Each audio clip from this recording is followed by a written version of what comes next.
হবিগঞ্জের মাধবপুরে ট্রাক ও পিকআপের মুখোমুখি সংঘর্ষে 4 জন নিহত হয়েছেন। বৃহস্পতিবার দিবাগত রাত 3টার দিকে মাধবপুর উপজেলার বাখরনগর নামক স্থানে এ দুর্ঘটনা ঘটে। এতে ঘটনাস্থলেই 4 জন নিহত হন। নিহতরা হলেন হবিগঞ্জের নবীগঞ্জ উপজেলার চমকপুর গ্রামের ইসমাইল মিয়ার স্ত্রী মুস্তাকিমা আক্তার 35, রজব আলীর ছেলে হাফিজুর রহমান 26, বাগতা গ্রামের জহর আলীর মেয়ে আয়শা বেগম 30। এসব তথ্য নিশ্চিত করেছেন মাধবপুর থানার ভারপ্রাপ্ত কর্মকর্তা আব্দুল্লাহ আল মামুন।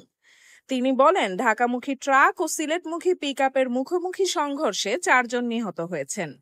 পিকআপে ঘরের জিনিসপত্র সহ 17 জন যাত্রী ছিল। আহতদের উদ্ধার করে সদর হাসপাতালে পাঠানো হয়েছে। এদের মধ্যে 5 জনের অবস্থা আশঙ্কাজনক। ট্রাক ও পিকআপ হাইওয়ে পুলিশের হেফাজতে রাখা হয়েছে বলে জানান তিনি। যান চলাচল স্বাভাবিক রয়েছে।